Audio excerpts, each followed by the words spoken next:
હું તો કહું કે ગમે તેટલા ધક્કા ખાવા પડે, 2 વાર 4 વાર દર્શન કરજો એના. હા, એને હૃદયથી એવી રીતે જોઈ લેજો, આમ પ્રેમ ભરી આંખોથી, કે તમારી આંખોને ભૂલી ના શકે. એને કહેવાનું કે આવી ગયો છું, હા, તારા દર્શન કરવા જ આવ્યો છું. હવે બધું હાંચવી લેજે. અત્યાર સુધી જે થયું તે થયું, હવે પછીનું તું હાંચવજે વાલા. હા, આવી આમ વાત કરી આવજો. કારણ કે કૃષ્ણ સાથે તમે મિત્રતાનો નાતો બાંધી શકો, તમે ભાઈબંધ બનાવી શકો, તમે બેનપણી બનાવી શકો, તમે દીકરો બનાવી શકો, પ્રેમી બનાવી શકો, પતિ બનાવી શકો.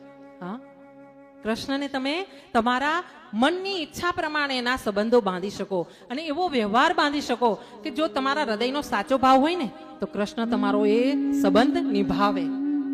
પણ તમારો એ વ્યવહાર હોવો જોઈએ, તમારા હૃદયનો એવો ભાવ હોવો જોઈએ. હા, મેં દીકરો માન્યો એટલે મારો કૃષ્ણ દીકરો, મેં પ્રિયતમ માન્યો એટલે મારો પ્રિયતમ. આનાથી પ્રિય મને કઈ ન હોય. હા, કોઈ કહે ને કે કૃષ્ણ એટલે મને મારી બેને કીધું ને કે હું કથામાં લઈ જઈશ. મેં કીધું અડધી રાતે હું કથામાં આવીશ, તમે બોલાવશો ત્યાં આવીશ, અને એકલી નહીં આવું, મારા છોકરાઓ સાથે આવીશ. હરિઓમભાઈ તબલા પર મારા દીકરા છે, આ મારી દીકરી છે. હા,